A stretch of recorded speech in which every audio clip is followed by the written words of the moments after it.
Hello, friends. Welcome to the Nexus podcast. I'm your host, James Dice. Each week, I fire questions at the leaders of the smart buildings industry to try to figure out where we're headed and how we can get there faster without all the marketing fluff. I'm pushing my learning to the limit, and I'm so glad to have you here following along.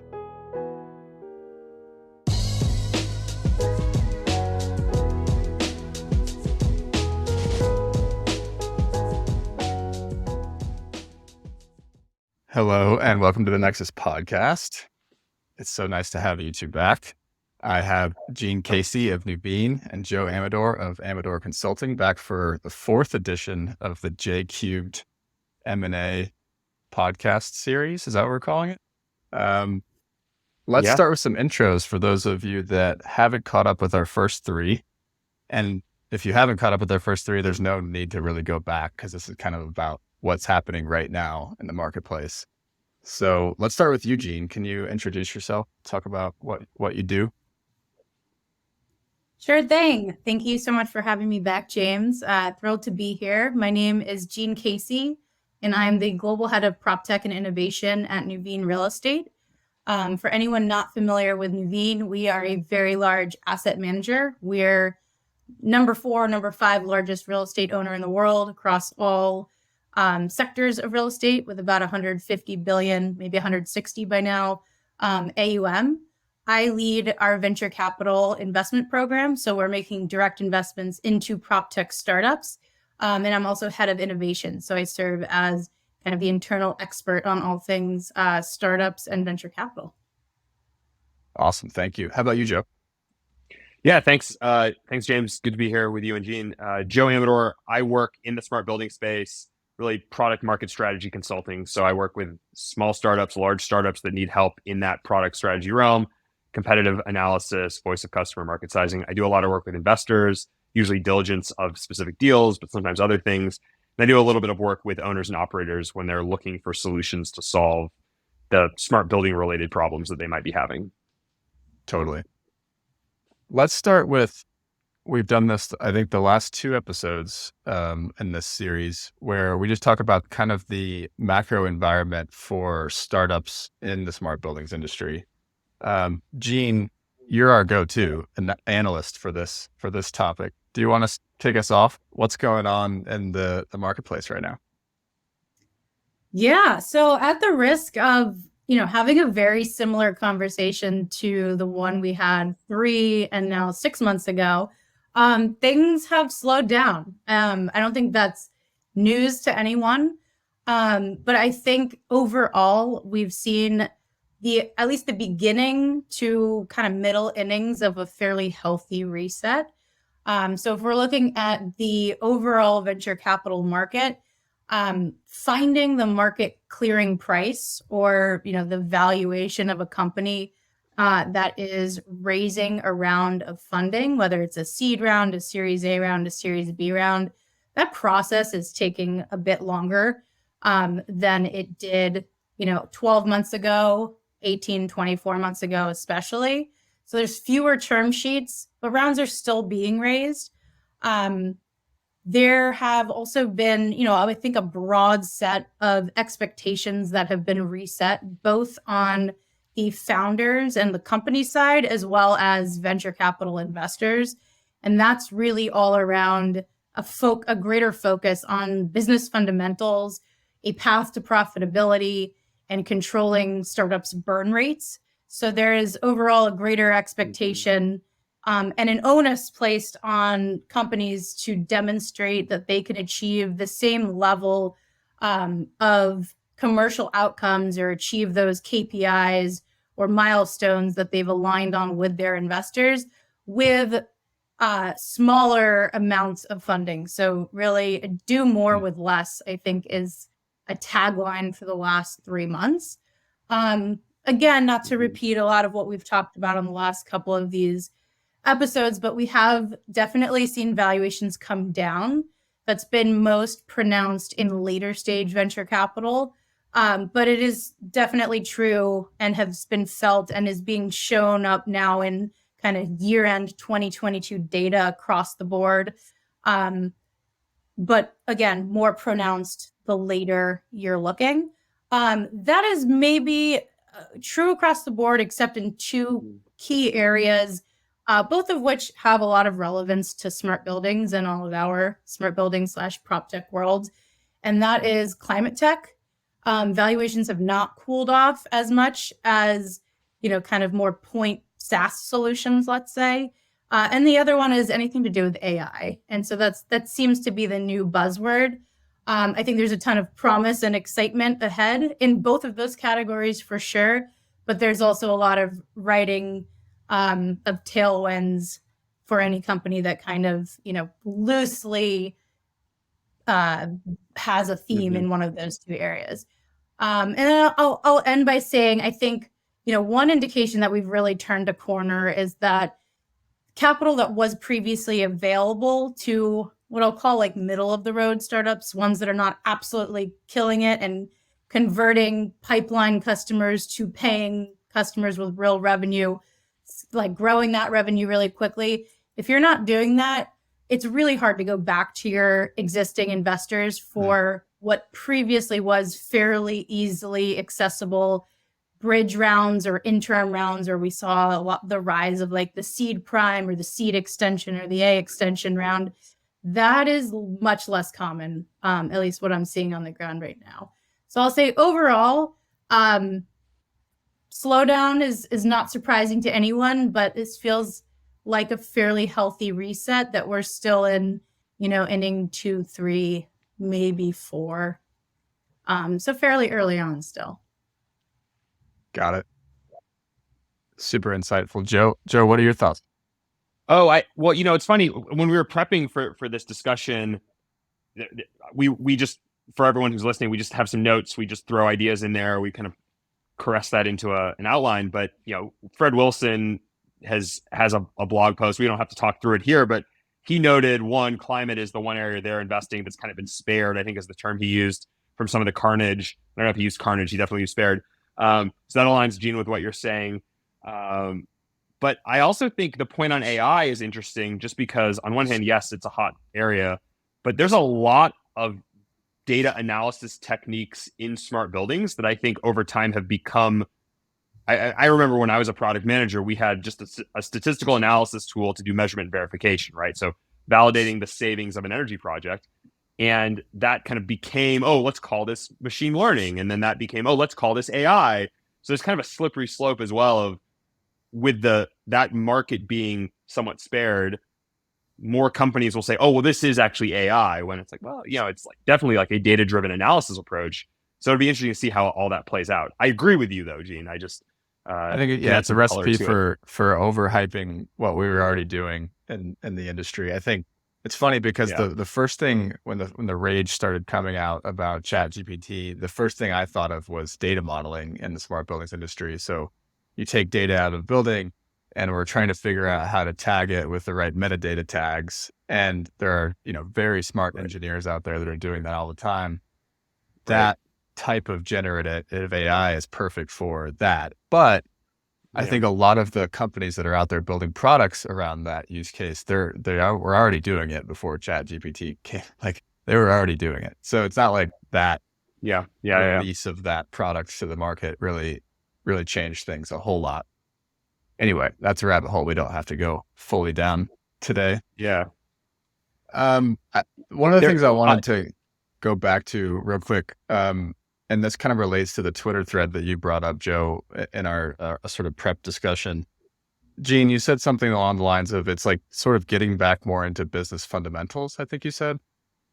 Can we just like really talk about what that means? Like, what are the actual things that investors are looking for to come into the next round, right? In a startup, it's customers and it's traction and it's repeatedly being able to prove that you can find new customers, right? Is that kind of what we're talking about here?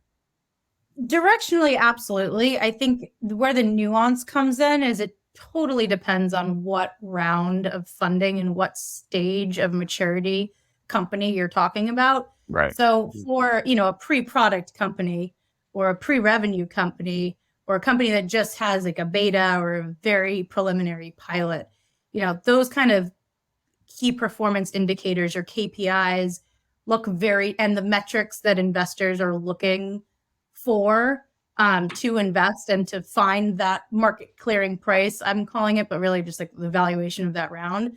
They're going to look really different than a company raising a Series B or a Series C that has 5 or 10 or more $1 million of revenue from customers that have been, customers for multiple years. So now you have the ability to do a cohort analysis and understand the churn of customers and the ability to upsell. And so you can get into all the kind of metrics. It also depends on business model. So are we talking about selling your software? Are we talking about tech-enabled services? Are we talking about a marketplace where you can analyze a take rate and the ability to like hold that take rate over time? Or is there going to be price compression as, kind of marketplace grows and those players can potentially transact off the marketplace if the clearing take rate is too high? These are all kind of, would be my follow-up questions. But I'd say generally investors are always in early and mid-stage venture capital investors are always looking for 3 things, or at least 3 buckets of things. The first is a really strong team. And in this environment, that's arguably even more important because you want to be backing folks that are really great fiduciaries of capital, meaning they're going to be really prudent with their spend. They're going to be really smart in hiring and controlling that burn rate and making sure that they can do more with less, like what we were talking about up top. And that they have the domain expertise. Do they have, if they're claiming they're an AI company, do they actually have, AI engineering talent? Are they able to produce the products that their, nice looking pitch decks claim they can? 2 is traction. And so all of, being able to actually convert customers to real dollars. And so it's nice to be able to throw a bunch of like pilot logos into a deck, but are those people paying you? How much are they paying you? Are they paying you more over time? Or is that like a one-off little just like test case, which is more common now in this environment to convert a pilot customer to like a full customer. And then I would say 3, of course, the technology. Is this a differentiated product? Is it solving a real problem? Again, even more important in a macro environment like this, because customers are only going to spend money on things that are solving real problems and helping their bottom line, which in the case of prop tech and the real estate industry is most often, is it improving NOI at the end of the day, either today or over time? And that's where this Twitter thread comes in, Joe, which we'll put in the show notes. I think this is super insightful because, Jeanne, you just brought the perspective of what does a startup need to prove to investors. But on the other side, they also have what do we need to prove to building owners, which is where this and the expectations on both sides of them are ratcheting up right now, it seems like, because of the macro environment in the real estate industry. So, Joe, can you talk about this kind of Twitter thread and kind of what it goes into in terms of these expectations? Yeah, this is it's from, and we'll share it, Matthew Gottesdiener, and I'll just read one of I think it's the first or one of the tweets. PropTech startups that charge per unit recurring SaaS fees and promise either an amorphous process efficiency improvement or worse, data-driven operating insights are going to have an incredibly hard time generating new business in 2023. So again, which I love speculative. This. Yeah, and the whole thing is good. Data-driven operating insights. That's like every smart building startup's websites ever. Yeah.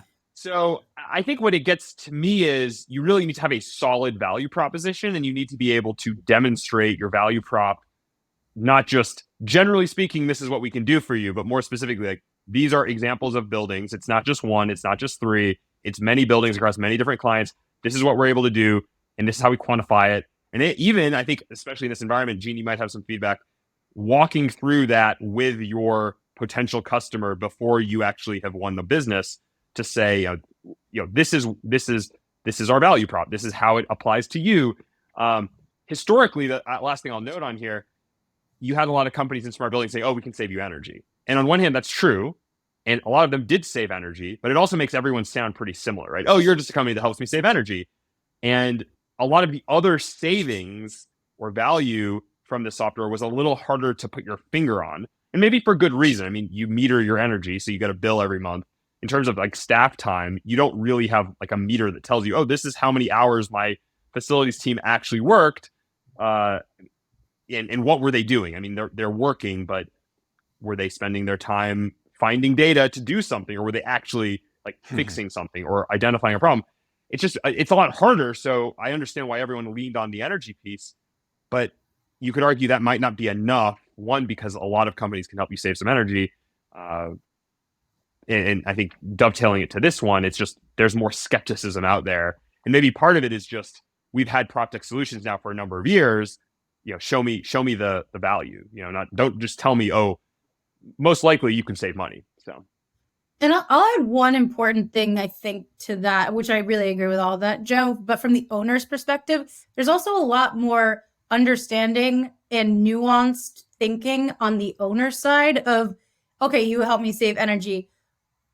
5 years ago, I don't think we fully understood what it would take. And we are now, at least and not that we've solved it all whatsoever, but we're on that journey and we've mapped out that journey and we've gotten key constituents across within a real estate organization on that journey, tied it to their own, day jobs in a much more robust way than 2 or 3 or 5 years ago. So, for a new tech company or a startup to approach a real estate firm and just say, we're going to help you save energy, the questions back from a potential user of that solution are going to be much more pointed and specific. And I mean, that's a really great thing for the industry and also for decarbonization overall. And we're going to help you save in that direction. The energy piece, the point that Joe is trying to make too, is that value prop is the least fluffy. The other ones out there, we're going to, improve your operating efficiency. All those things are even more fluffy or less tangible. And this is the piece that I feel like we, in our course, Nexus Foundations, and Jeanne, I think you've been in the course. I think we trigger people a little bit with the amount of work that we tell them they need to do here. And I think it's for good reason. Like, I stand behind telling people how much work this is, which is, what are all the costs to your technology product when I buy it? It's not just the SaaS fee. What are all of the costs that I need to budget for and plan for? Total cost of ownership. Yeah, exactly. And that's, we have a slide, and I think there's like 9 different line items on this slide. So it's probably more than a lot of people are thinking about when they claim what their ROI is. The other piece of ROI, right, is the benefits. So what are all the ways in which you're helping me do my business thing, whatever real estate organization this is, right? And I don't think a lot of startups goes through enough work to really map those costs and benefits to the financial models of the real estate organizations. And it's a lot of work, and it's hard work to get there, but especially in a time like this, it has to be done. Agreed. Totally agree. Yeah. The other one I was going to add, as you were speaking, James, the energy piece, we all probably remember, I think it was JLL that did the 330-300, and the whole kind of framework there was, you spend $3 a square foot a year on energy, you spend $30 a square foot on your property, and you spend $300 on your people. So there is a lot of opportunity to deliver value propositions beyond energy, especially in smart buildings. I think the firms that are able to say, hey, we actually can very confidently show you examples of us doing that. That can either be your staff are just much more productive using our solution, and here's how. I think they're now in a position to maybe be even more successful, because that's more what people are going to be, buyers are going to be looking for. Right. I'm more cognizant of spend. I'm trying to be a little bit more conscientious of what I'm spending my money on. I'm having maybe more trouble getting things approved. So instead of picking good enough technology, you're looking for the technology that's, at the cream of the crop. So this is I think I don't want to go down this rabbit hole, but this is actually a funny topic to talk about. So the 330-300 rule is the exact example where I feel like startups kind of piggyback on top of that rule of thumb. And then they'll say, okay, you're spending 300 on people, or you're spending 30 on space.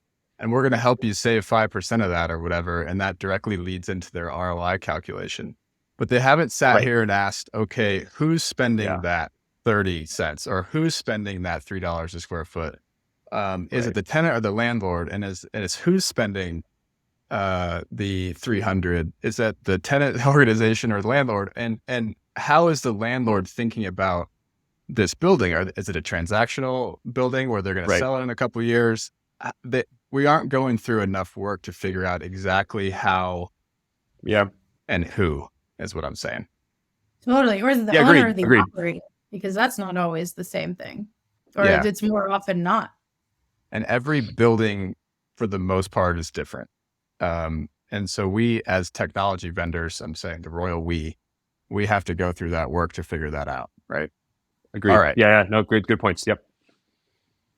So last thing before we get to like what's happened in M&A in the last quarter is just broadly thinking about this being our first podcast of 2023. What are your guys' thoughts on predictions? Maybe Joe, you had some good stuff in your latest newsletter. Do you want to start? Yeah. I won't go into all the detail in the interest of time, but yeah, in my most recent newsletter, which came out a couple weeks back, early February, I just had my own couple predictions for the new year, and I'll just maybe run through the 4 that I included. And you could argue, I think this will be an interesting year in that we have a little bit of stress on the market side. We have a need for prop tech. We have a need for smart building technology. We have interest in climate technology more so than we have historically. But you also have just potential stress within real estate assets. And there's been some news of just, owners of properties defaulting on those properties or planning to default on those properties. So, still a lot of data about offices are not empty, but they're not as full as they once were.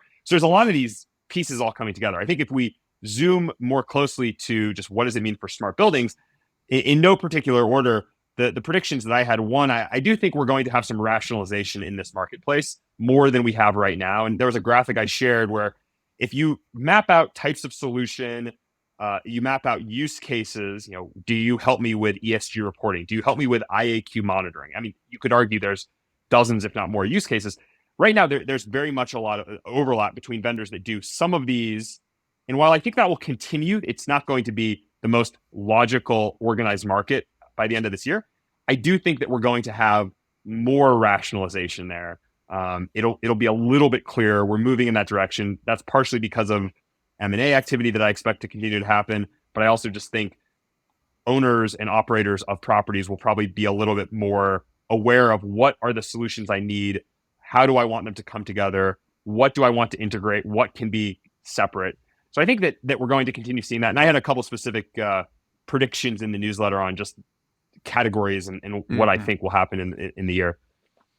And you mean by rationalization, you mean here are the boundaries between these different categories. These companies fit in these categories, like those types of exactly. I think rules. that, and I've talked to folks that are deploying, individuals at properties, at corporates or commercial real estate firms that say, like there's like 20 companies and they all overlap in certain ways, but not in other ways. And it's really confusing. And I think once this market, that's a little bit easier to get your head around. But if you're just coming into the market as a buyer, it's very confusing. And I think I'm seeing signs, definitely acquisitions that have already happened that we've talked about on this podcast, but also just, I think, some recognition that certain things are kind of naturally going to fit together. Also, I think some categories of technology might remain or become, it may be more fair to say that's a bit of a niche. Certain buildings will want that, but it's not something that every building is going to want. Access control. Every large building has an access control system. They all have a building automation system, generally, if they're big enough. There are other categories of technology where you might argue it might be more obvious throughout this year. That's going to be interesting in certain buildings, but not in a lot of other buildings. So all of those things will contribute to the fact that it'll be a little bit more, I use the term rationalization, but maybe organization or more, it'll be easier to wrap your head around how all these pieces fit together. Got it. And were those all the predictions? I can't remember if there are more. No. I mean, I kind of touched on a few of them there. I think there's going to be an increasing pace of merger and acquisition activity as we discuss here. I think the one point I was going to add to that, because a lot of people, I've read a lot of the other predictions. I don't know that things will move as quickly as we think, though there could be some catalyst that you see accelerating M&A activity. And so while I don't know that by the end of 2023 there will have been this huge amount of M&A, it may extend a few more years. You still have in smart building tech world, of the companies that are smart building firms, you still have a lot of companies that I think are probably not going to raise a lot more money. They're not growing a lot, but they're also not, they may be able to get to profitability or profitability enough that they can keep the lights on. And that might lead them to say, we don't need to sell, or we want to sell at our price. So I think it just extends the clock. The fragmentation we have is a problem for buyers, but it also means if you've been able to securely close a couple of key accounts, that may be enough to keep in business. Exactly what happens with those, it remains to be seen, but it may not lead to, we can't raise around, we just have to go sell our business. There may be a third approach. Can we just, cut our burn, reduce our burn, and kind of live to see another day? And I think I'll leave it there. There were a couple other predictions, but we'll put a link to the newsletter, yeah, as we usually do in the show notes. Jeanne, you got any? I think you got a hot take rather than a prediction. I've got one hot take that I've been thinking about recently and might cause me to lose a couple of friends after I say it out loud. But I kind of think the ESG fund is this year's SPAC. It's the new SPAC. And what do I mean by that? I think suddenly I'm hearing or seeing announcements formally that everyone is raising one, has raised one, or thinking about launching one. And there's some real opportunity, I think, obviously, especially with respect to decarbonization and the built world. So there's good reason to be thinking about these themes. And there's also, it's one of the areas that I think is still possible to raise, or at least less friction to raise LP limited partner capital. So raise a new fund strategy dedicated to something related to ESG. Lots of limited partners do want exposure to that. That being said, kind of like SPACs, 18 to 24 months ago, I see already a mismatch of supply and demand here. I think there's way more dollars being raised or allocated to companies in the quote unquote ESG themes than there are great investment opportunities. So I wouldn't be totally surprised if in 12 or so months from now, or it'll probably take a little bit longer to see all these funds, if these funds actually do formally launch and make investments. But I could see the ESG fund going somewhat of the way of the SPAC, in that there's just too much supply and not enough quality demand. And I just don't see, very few of these capital allocators raising these strategies all of a sudden have this deep expertise in climate tech or decarbonization or other ESG, adjacent markets. And so I wonder if they really have a unique view, or they're just riding the wave when there's, many fewer waves to be ridden this year than there was in previous years. Totally. Does this hot take apply to VC funds? Does it apply to, because there's like funds that are getting raised around acquiring assets that are some sort of ESG rated, right? But then there's also funds that are like, we're going to go out and deploy capital into actual projects that decarbonize, like those types of funds. Is this all three? No, I'm really talking about VC funds. Like, I think the VC game is so, it's so much about very few bets on a very high volume at the top of the funnel. And when you apply further parameters, like every prop tech fund raising an ESG fund, you're just narrowing the funnel that you can really look at. And I think it's going to be really hard to achieve not many venture scale outcomes.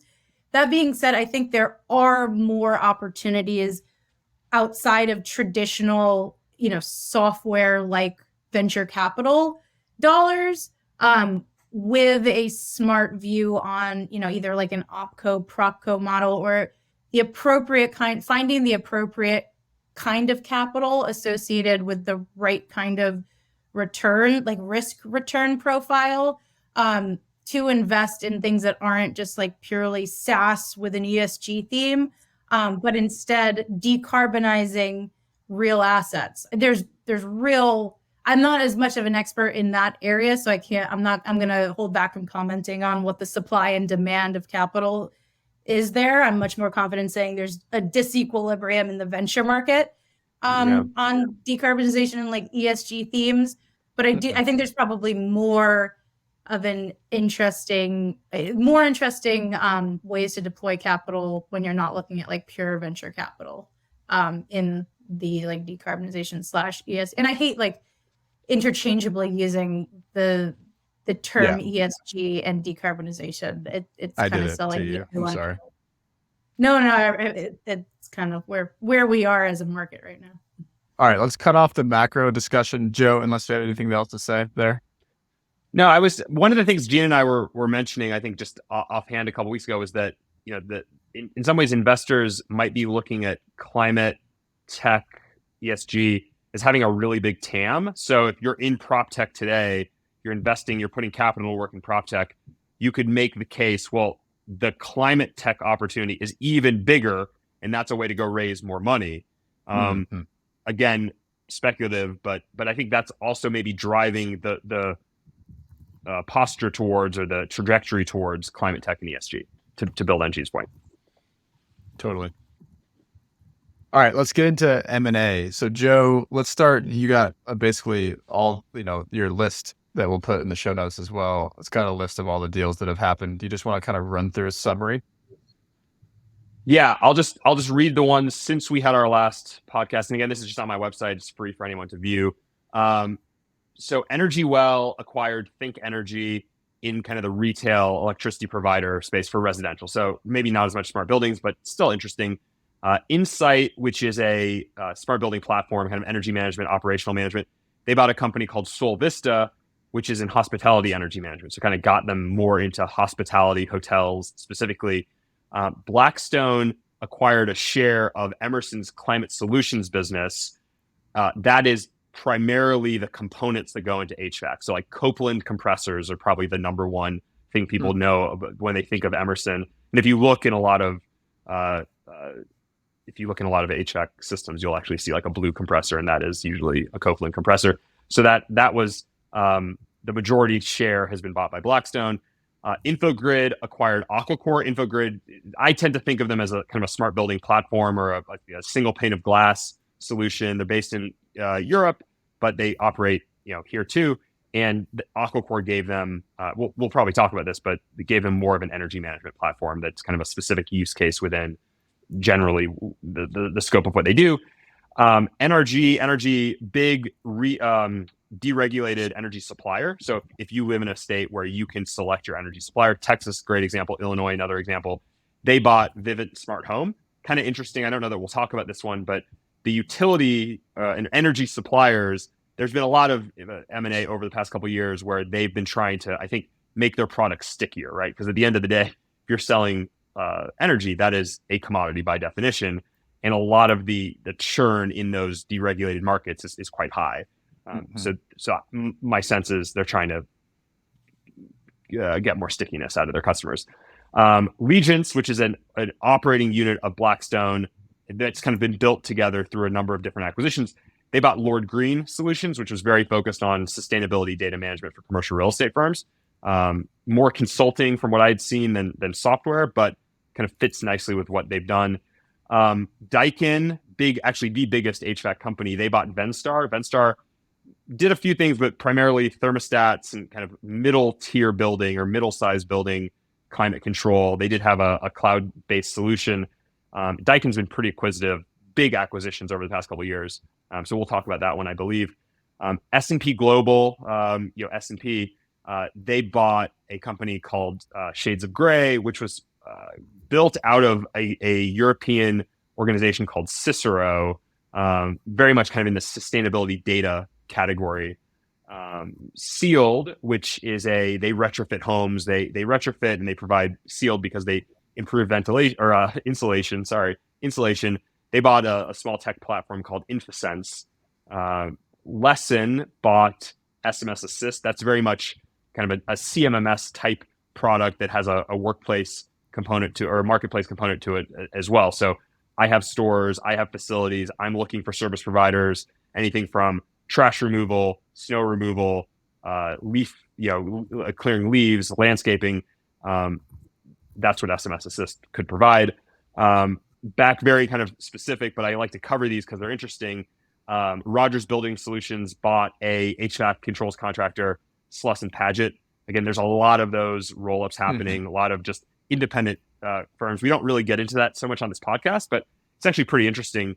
And then last one to share thus far, Nuveen acquired in Europe ETC Venture or ETC Venues, which is another event space.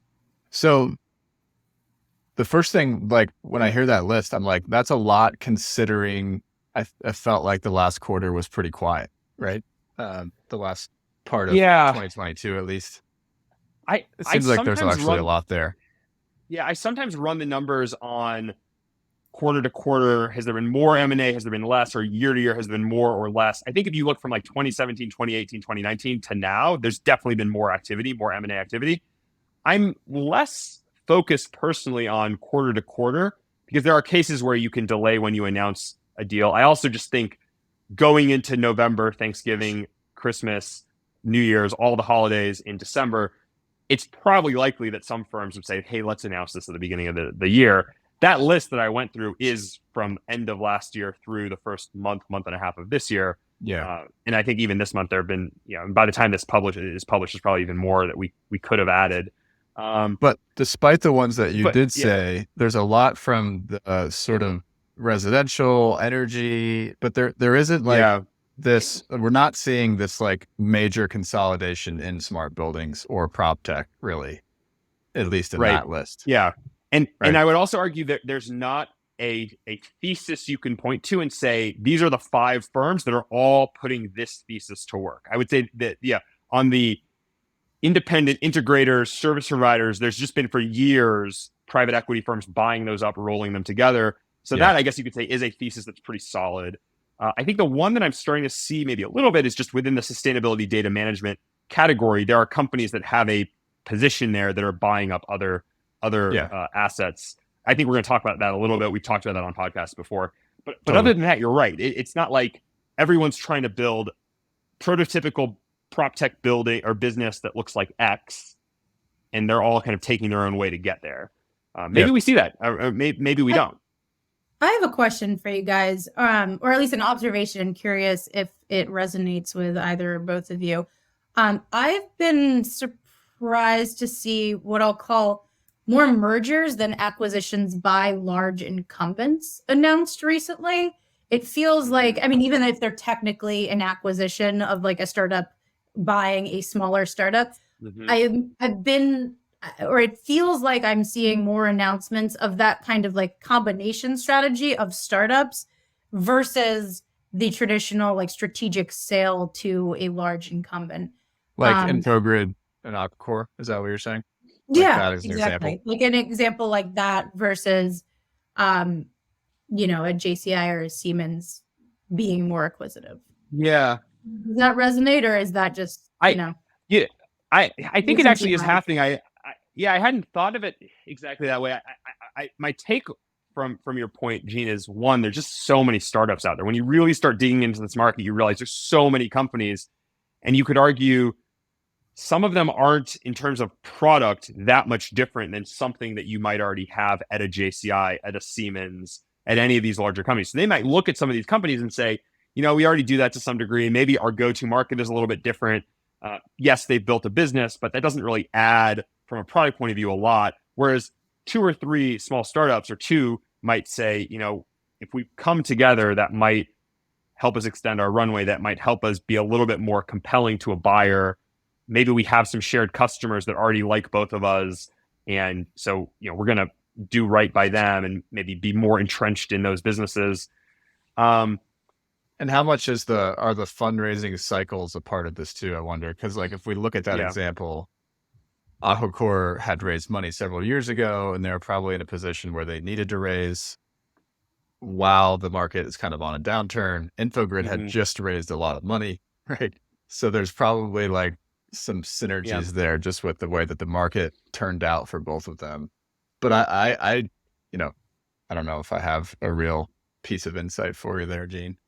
I do know that if you look at Joe's list, back to the list on his website, Siemens has been extremely acquisitive. JCI has been over the years, just maybe not in this quarter. His name was Schneider, right? Honeywell, et cetera. Yeah, that's fair. I think we're not going to have like statistically significant data for another 12 months because these deals take so long to actually handle. The lead time is probably 6 to 12 months at least. And then there's the delayed announcement that you guys, potential. Let's dive into a few of these. I'll kind of lead us into ones I think are the most interesting. Let's start with Daikin. Joe, for those people that don't know Daikin, you said largest HVAC. Largest HVAC OEM. Background on Daikin. Daikin, based headquartered in Japan. They have grown, and kind of their first business was in VRF. They call it VRV, variable refrigerant flow, but VRV I think is variable refrigerant volume. But basically heat pump type HVAC technology, very popular in Japan, spreading, very popular in other parts of Asia, more popular in Europe, now becoming more popular in America. They have they're maybe not as much of a household name in the US, but they own Goodman. Goodman is more residential, but if you drive around just a suburban neighborhood and if you're a dork about it like me and you're looking at people's HVAC units, and you'll see like a lot of them are Goodman because it's very much reliable. They're all built in America, and good value is kind of how I think of Goodman. They bought a couple years back. They bought McQuay. McQuay was a big chiller. I mean, not as big as Trane, not as big as JCI, York, but they were a chiller business. Now they call that the Daikin Applied business. So Daikin is a significant player. They did not rebrand Goodman, so Goodman is still Goodman. So maybe people who are listening just don't realize that's actually part of Daikin. But Daikin, in terms of just pure play HVAC company, very strong. Not as strong on the control side. VRF systems don't tend to have as robust controls as you would if you have a chiller and air handlers and whatnot. But that's Daikin in a nutshell. They're a very big player, and not just in Japan. That's just where they're headquartered and where they were founded. Yeah. And then this acquisition, so they acquired Venstar, which is a controls company. Smaller buildings sort of controls. We'll talk about sort of my take in a second, but this is similar to a bunch of other acquisitions on your list. Do you want to kind of run through those? Yeah. Over time, all of the big OEMs, not all, many of the big OEMs have bought a business to get into the smaller building or mid-sized building control space. So Honeywell, back I think 15 plus years ago now, bought Novar. There were a couple different businesses with Novar, but Novar had, if you go into a big box store, sometimes you'll just look at the thermostats and they're actually Novar thermostats if they're old. Siemens bought Site Controls, same type of business. They recently bought WattSense. In between there, they bought J2 Innovations. But those were all companies that were focused on the buildings that wouldn't buy a full-blown building automation system. A big box, you go into a Best Buy, they're probably not going to buy a building automation system. They have rooftops, they have thermostats, but they might want some supervisory control. They might want some visibility. They might want to be able to look outside of that building. How are things running in that building? JCI has launched something called Verisys. That is their kind of mid-building or multi-site type building control system. And then you have larger firms, like GridPoint has raised maybe a year ago a big round. So that's an interesting category. And Venstar was playing in that space as well. They have a thermostat product, actual physical thermostats. They work well in that middle-sized building. They have a cloud-based kind of reporting and visibility solution. So they fit into that same category. And that allows Daikin to play in that space where a lot of their peers over the years have moved into. Yeah, totally. I think I have two thoughts here, and I think it speaks to a couple different things. One is the control system allows, Daikin's primary customer, which is system integrators and HVAC contractors, right? It allows those companies to perform service remotely. It allows those companies to, have service contracts and, stick with the same line of products that they might buy from Daikin usually, right? Mm-hmm. The other piece of this is I saw someone on LinkedIn the other day that said, it was actually a comment on one of my posts, but it was from someone like a VC from outside the industry. And he said something along the lines of like, I'm not worried about decarbonizing buildings because we're just going to electrify the grid. And I think that is an ill-informed take, because if we were to take every, I think this shows kind of what Daikin's thinking, which is it's not just about selling heat pumps everywhere to decarbonize. It's also about, hey, we also need control systems to make those heat pumps do stuff better, right? And even if we had heat pumps everywhere, we would still waste energy without the controls that go along with them, right? It's not just about that piece of decarbonization. And we have a whole white paper on this, the importance of controls in small buildings where there currently aren't any. But Joe, what do you think? Is that kind of how you're thinking about it as well? Yeah, I think so.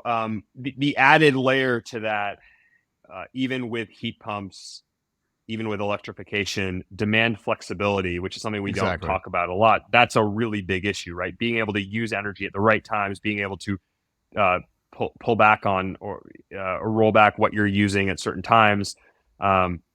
You really need controls to do that. And that becomes increasingly important as you have more variability in terms of generation of energy on the grid. Yeah. So it's not just demand response, it's also controlling ventilation and making sure the heat pump's not, conditioning a space that it's unoccupied and those types of things. Exactly. So super interesting. Yeah. I hope we see in that category of acquisitions, I hope we see more investment and continuing to make controls for small buildings simpler and easier to use, kind of all the things we sort of outlined in our white paper. Okay, cool. That one's interesting. Let's go to the Blackstone one, Joe. So I'm not sure that I see why this is interesting to you. So I want to kind of go into it a little bit. So you talked about Legence, which is a Blackstone company acquiring Lord Green. Why is this cool? Yeah, no. So one, I think, Blackstone, very sophisticated investor. They've made a number of acquisitions. They've kind of brought them all together into this brand they now call Legence. Their website's actually pretty useful because it just lists, these are all of our businesses, and it summarizes them and explains them. One of the businesses they had bought was a company called Retech Advisors. And I think that was a couple of years back, maybe even before they called this grouping of businesses Legence. But it's very much playing in the same space as Lord Green in the sustainability data management and reporting space. So when we talk about climate tech earlier, when you own a lot of real estate, from a sustainability point of view, one of the big roles you have is reporting out to or adhering to the various standards, GRESB, SASB, Energy Star. There's a list of probably 15 to 20. So you're doing that, and a lot of that is expectations from the people who have invested in your fund. So the investors of your fund say, well, we want to know, like, we want all these details. So you have solutions that do that, which can include a software solution to collect the data, to analyze the data, software to help you report. But there's usually in there a consulting component to help pull together not just the quantitative metrics, but also the qualitative side of, I think in GRESB specifically, you have kind of a narrative around, this is our strategy, these are our goals, this is what we have done thus far. So you can have that help. And then there's also things like data validation, data completeness, that having just a software solution may help you do some of that, but they may be useful to have a human element. I think what's specifically interesting about Blackstone is that the businesses they have acquired kind of go across the board, both from Retech and Lord Green, with consulting to actually report every year various sustainability standards. But they bought a company called Therma. Therma was actually a contracting business that would actually go in and retrofit buildings, or I shouldn't say did, they still do retrofit buildings. So, and there's other businesses in there that they own that not just help with data management and reporting, but actually what I would call kind of, close the loop on, we can actually help you improve your buildings. Now that obviously is a huge market. A lot of it is very localized. So I don't know that Blackstone's going to be knocking on every door across the country anytime soon saying, hey, we can do everything end to end. But of the pieces they've acquired, they do that. Lord Green looked a lot like Retech Advisors. I had heard, they're fairly similar, fairly competitive. There's a few companies out there that kind of have that role of, if you're a large commercial real estate firm, a large corporation, and you just need help figuring out sustainability reporting, there's kind of a short list of companies you'd go to. And these were typically two of them that would be on that list. So I don't know exactly what's being thought, other than this might just give you more scale. There might be more consulting bandwidth, horsepower there that you can use. But I think it's interesting because, one, you're seeing sustainability data management, sustainability as a strategy or as a strategic imperative, driving a lot of investment on the part of real estate companies. And then here's a big business that's buying up smaller businesses that also has more of an end-to-end solution, I would say, than others. Got it. Jeanne, you got any thoughts on this one? Oh man, this was a lot of learning in real time for me, honestly. But it is interesting to see. I mean, this is much more of like a private equity strategy, so it's interesting to see the parallels, or at least draw the comparison to, startups and in the venture market trying to become or own more of a journey, a user journey, or like a full suite or a platform like solution. This is kind of the private equity equivalent, I think. And I kind of did a lot of learning in real time here. Yeah. I think a lot of people are saying that that's going to happen to smart buildings, right? This kind of what you just described, Joe, from this reporting, these reporting use cases. Yeah. I mean, I think, one, private equity, I would not be surprised if they play a bigger role in everything we're talking about today, smart buildings. But yeah, I also think, the reporting piece is kind of a nice anchor in some ways. I don't know that Blackstone would say that's the anchor that we have for our entire end-to-end Legence business, but it does make a pretty nice anchor. Got it. And you mentioned that in a similar category here, there was another acquisition, which is GRESB acquiring asset resolution. We want to talk about that a little bit. Yeah, I'll talk about it very briefly. So GRESB, I mentioned them. So if you are a real estate investor, a REIT basically, so Nuveen would be an example, you're most likely reporting to GRESB every year. It's one of the leading standards, which is kind of validating, verifying performance around. It stands for the Global Real Estate Sustainability Benchmark. And there's others that are like them. Right now, the process typically works either you submit data every year to GRESB, or you work through a consultant, or you work through a software solution, or maybe it's both, software plus. So there's a whole ecosystem. And again, GRESB is not the only one standard that people are reporting to, but you could argue they've established themselves as being one of the leading standards for again, mostly for commercial real estate firms, maybe not as much for a corporation that just has real estate. Asset resolution is kind of an interesting data play. I see them as being maybe data both about individual assets, whereas GRESB is typically more focused on a portfolio. And there's a bit of a component there where they're kind of market facing, right? So if you're investing in real estate businesses or real estate assets, there's the market for that, and you may be using sustainability type data. But I see it as just generally being getting deeper into going downstream to some degree where GRESB sits today. I would also say that there's some overlap between what different companies do. So it's kind of also an interesting fragmented space. On one hand, we're seeing acquisitions, but you could also argue that there remains this fragmentation. But it is, again, another kind of sustainability data management driven deal. Okay. Let's move on to Infogrid. We talked about it a little bit, acquiring Aquicore. You want to kind of explain how you see this one, Joe? And I have some thoughts as well. Yeah, sure. I think our listeners may be more familiar with Aquicore than with Infogrid, though maybe they've both not. Been on the podcast before. Yeah, they've both been on the podcast, so I guess everyone actually should know both. So Infogrid based in London, Aquicore is based in the DC area. Infogrid operates in the US as well. I'm actually not sure if Aquicore operates outside of America, but Infogrid has kind of established itself as one of these, as I mentioned earlier, kind of a smart building operating system. You could argue data across multiple different use cases, multiple types of data, multiple data streams. Historically, those companies are useful in that you don't have to have 10 different places to find 10 different data streams. You can go to one place. Though in reality, there's still a lot of siloed data in a lot of buildings or across a lot of portfolios. So there's a process you have to go through to get everything onto one system if you really want to get onto one system. And I that's more of a multi-year journey than we buy a software solution when we all of a sudden everything's in one place. But they were across the board doing a lot of different data types you could say could be managed in their solution.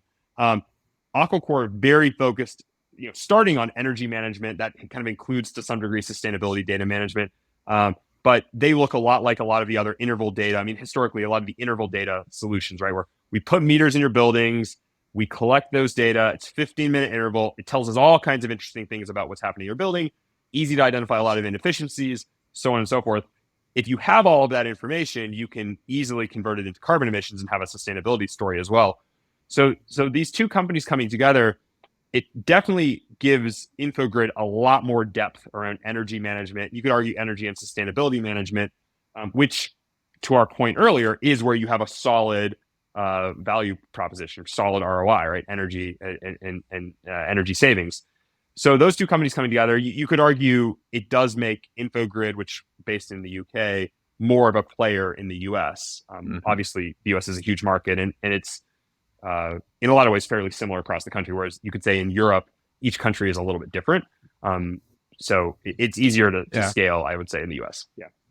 I think one of the interesting things about this acquisition is like you have a company, Infogrid, that doesn't currently do, to my knowledge, right? Everything changes, faster than I can, hear about it sometimes. But you have Infogrid who doesn't currently do integration with on-site systems. It's typically, slap a cheap sensor, not cheap, right? Slap a low-cost sensor into the building and create data that we didn't have before, and then provide some sort of software experience that help someone do their job better, right? Totally needed, but interesting that they're not coming in and saying, we're going to integrate with your automation systems, we're going to integrate with access control. They're sitting out as its own new silo, usually, right? Mm-hmm.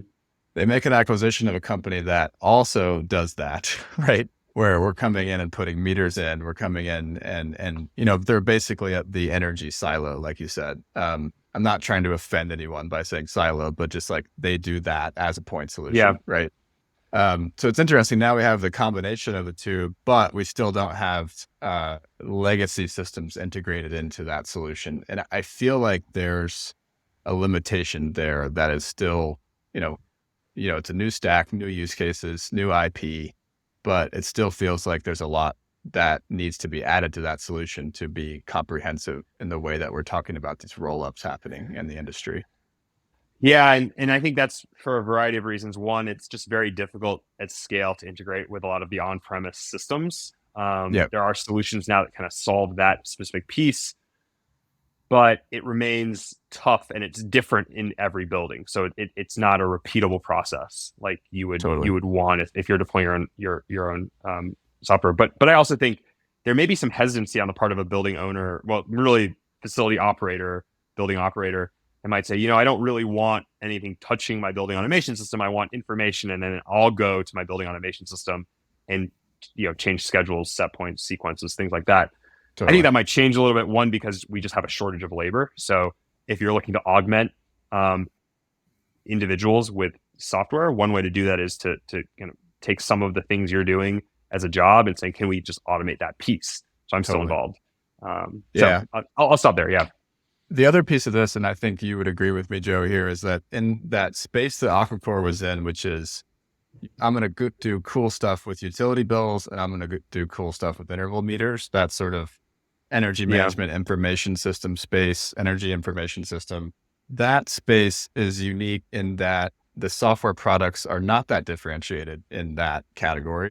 There's a bunch of them, right? And they're typically catering to the user persona that's the energy manager, the very technical engineer, like I used to do, in the first 10 years of my career.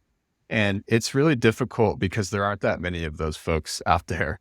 And a lot of owners don't have those people on staff. And so I think there's a like that category has difficulty jumping over to adjacent user personas. How do I get into the sustainability manager? How do I get into the ESG person, right, at the real estate organization? Well, you're going to help them with what their problems are, right? Right. You're not helping the energy manager. You're helping that other person.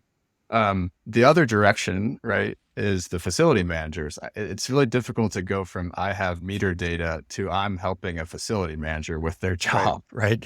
And I think I haven't talked to Logan in a few years from Aquicore, but if I had to like say what the problem is with that business and why they aren't, why aren't they not the ones acquiring Infogrid, it's because that jump to adjacent stakeholders and user engagement is actually a really, really difficult one to make.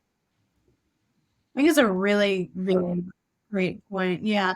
I was just going to, kind of related to that. I think it's easier, and I can't think of an example off the top of my head. So curious if either of you can, but it's easier to move top down than it is bottom up. And what I mean by that is like top down from the actual like largest budgets, which will usually come from owners and then probably operators and then probably facility managers and like folks actually like boots on the ground.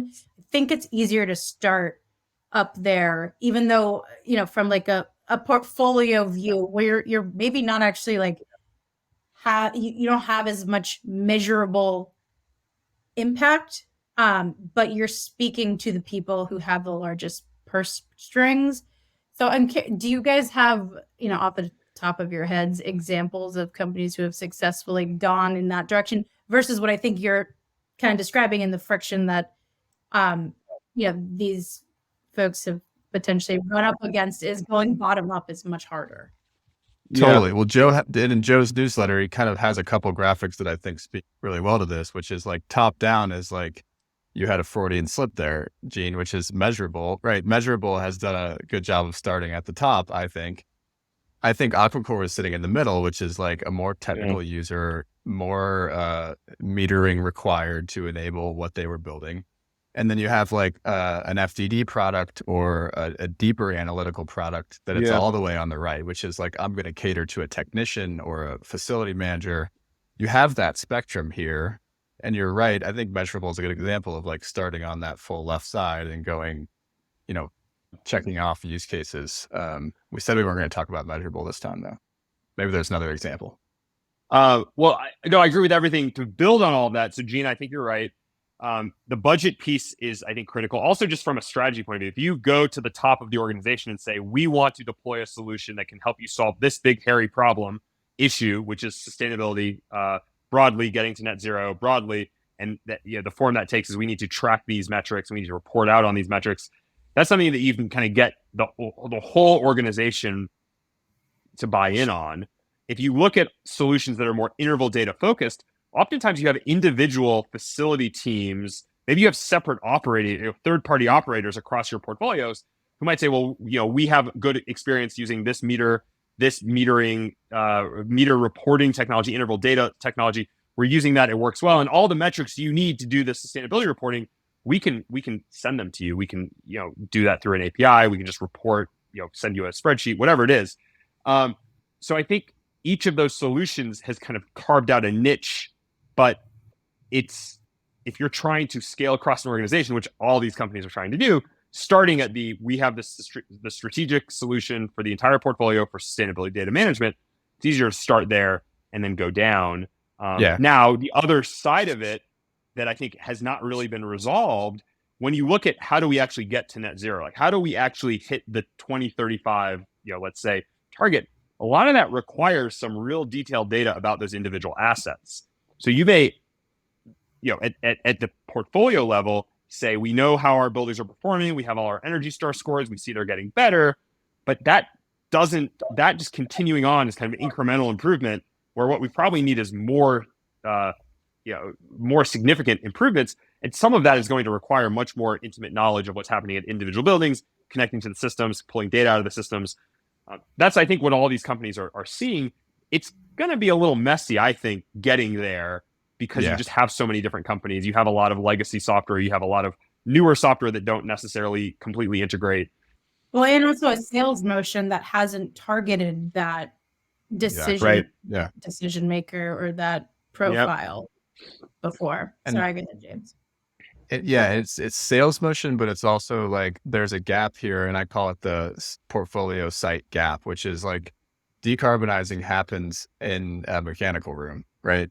it doesn't happen at the portfolio level, right? So top down only has a certain amount of power, and I think it's a product thing and a business model and a sales motion, right? Where I have to say, well, what do I have to do to get into the facility management processes and operations, right?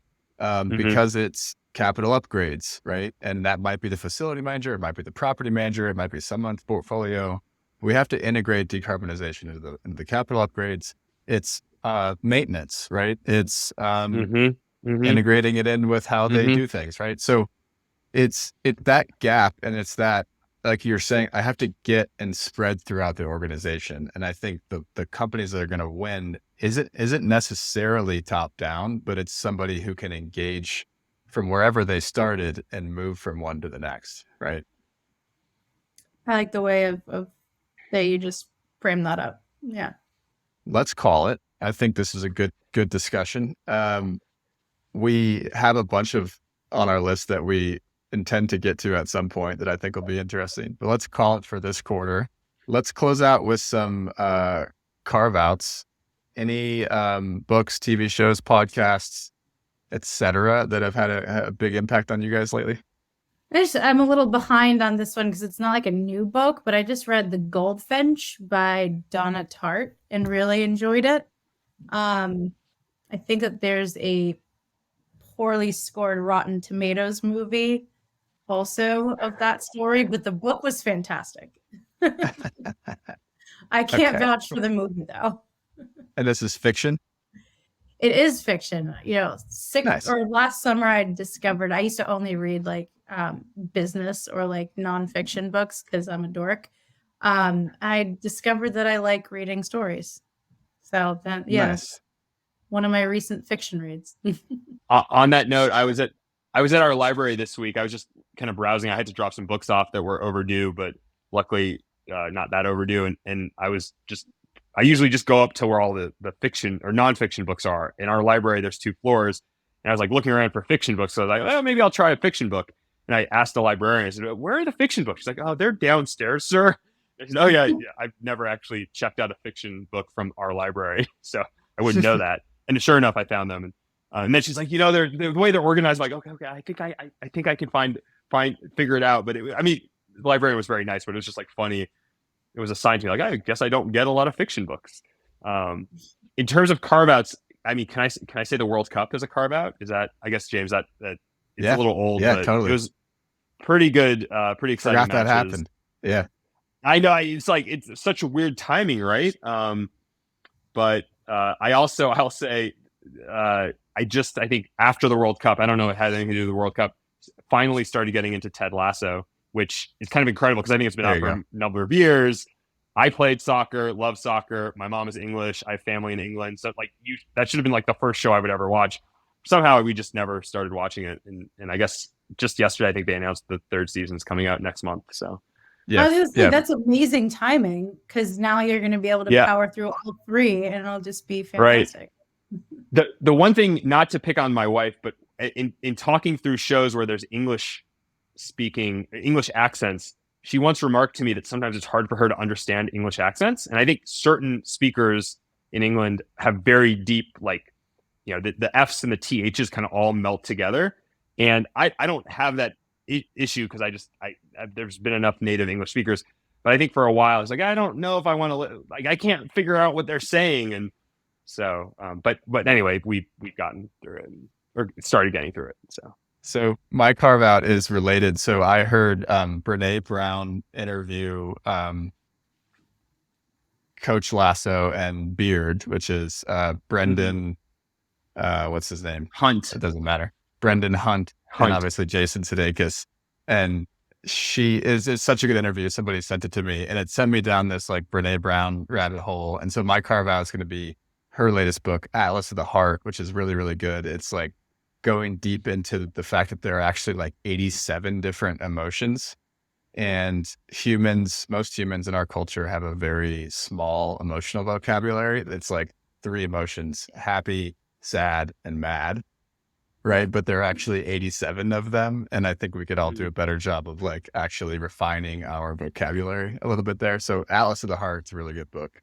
but also that podcast where Brene Brown interviews Ted Lasso and Brendan Hunt. So let's call it. Thanks so much for the two of you for coming on the show again. We'll do volume 5. Hopefully there's more M&A to talk about in a couple months.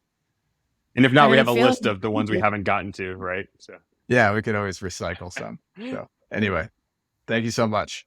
Thanks, James.